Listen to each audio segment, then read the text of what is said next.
প্রশ্নটার মধ্যে এক ধরনের নেগেটিভিটির আসলে ঘ্রাণ পাওয়া যাচ্ছে। তো এটা আমি পজিটিভলি নিলাম। কারণ সে বলছে যেটা যে এই চরিত্রটা পড়ার পর মনে হচ্ছে যে এটা আসলে তার জন্যই লিখা। সেই চরিত্রটার জন্য অনেকটাই আসলে আ যথাযথ মনে হচ্ছে। তো ওই জায়গাটা থেকে তার বলা যে এই গল্প পড়ার সময় মনে হচ্ছিল যে এই চরিত্রটা আসলে তার জন্যই লেখা। তো পুরো গল্পটা আসলে আমাদের জন্য লেখা। আমি তো ডিফারেন্ট গল্প করি আসলে। আমার গল্প হ্যাঁ, ব্যাক টু ব্যাক সেম হয়ে যাচ্ছে।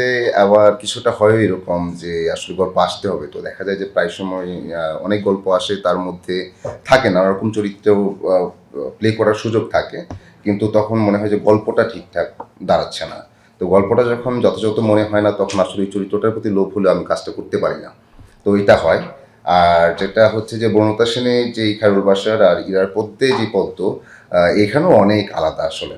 আ জীবনানন্দ দাশ জীবনানন্দ দাশ উনাকে আসলে প্লে করাটা আমার জন্য এক ধরনের বিশাল প্রাপ্তি। অনেক সংশয়, অনেক ভয় এবং অনেক চেষ্টা, অনেক মনোযোগ দিয়ে আসলে এই চরিত্রটা করা। আর পদ্মের যে ব্যাপারটা এটা আমার মনে হয় যে অনেকটা আমার সাথে আ মিল পাই আমি। যখন আমি ক্যাম্পাস লাইফে ছিলাম আমি এরকমই ছিলাম। ওই টুকটুক করে ঘুরে বেড়াতাম, নানা দিকে চলে যেতাম। ফুটপাতে হাঁটতাম, গান গাইতাম। রাতের বেলা শুনশান চারদিকে নীরবতা এরকম। তার মধ্যে গান গাচ্ছি, গুনগুন করছি, হাঁটছি। কোথাও কোনো মোড়ে বসে একটু চা খেলাম, আবার হাঁটলাম। ভোরবেলা হলে ফিরলাম। তো ওই চরিত্রটা কিছুটা আমার মতোই। যে কারণে আ আ সাধন ভাই তো তখন থেকেই আমাকে চিনে যখন নেটওয়ার্কের বাইরে পড়লাম। তো আমি তখন এই যে নেটওয়ার্কের বাইরের কথাটা আসলো যে আমি খুবই নীরব, খুবই আ কথা কম বলা একটা মানুষ ছিলাম।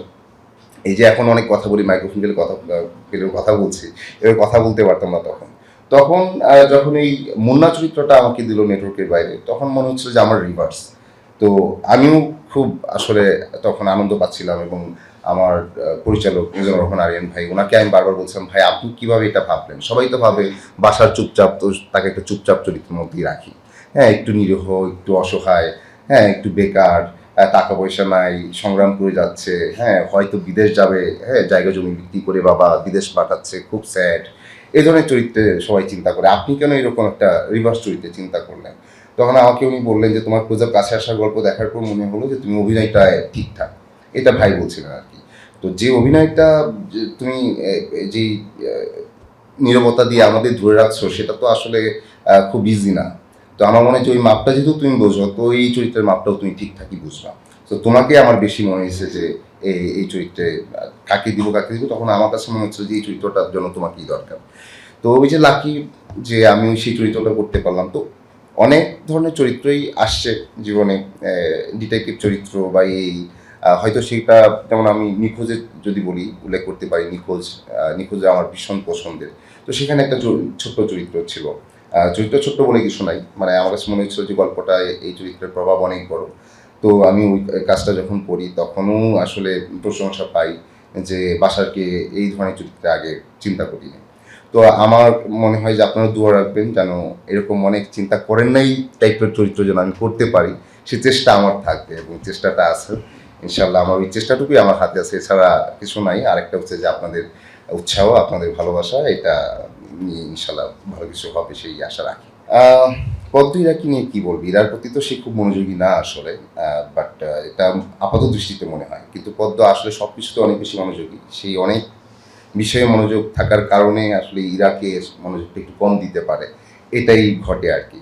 তো ইরার ক্ষেত্রে বলব যে আমরা যখন ইরার পদ্ম 1 যখন আমরা করি, মানে ইরার পদ্ম যখন করি, তখন ওকে ১ম আমি সেটে এসে দেখি যে হিজাব পরা, হ্যাঁ?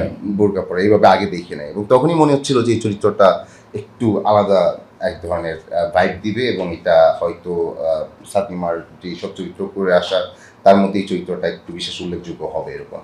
এবং তাই দেখলাম আমরা ইরার পদ্য যখন রিলিজ পেল তারপর সাদনিমার প্রশংসা চারদিক থেকে এবং নাটকের নিচে যে কমেন্টগুলো আসে সেই কমেন্টে আসলে সাদনিমারই প্রশংসা।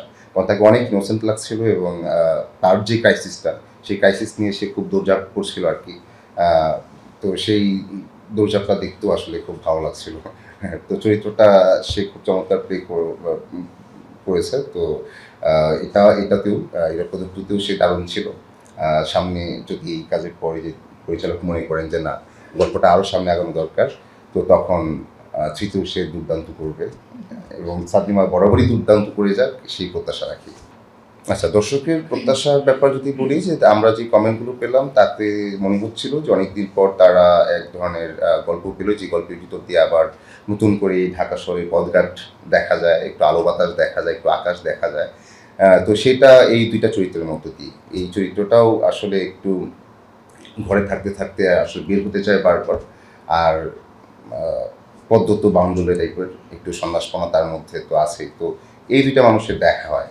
তো এই এক হচ্ছে সংসার বিমুখ মানুষ, এবং তার সাথে দেখা হওয়ার পর দেখা যায় যে একজন সংসারী মানুষ। এই ২ জন মানুষের একসাথে চলা, এবং এই ২ টা দ্বন্দ্ব আসলে পাশাপাশি চলতে থাকে।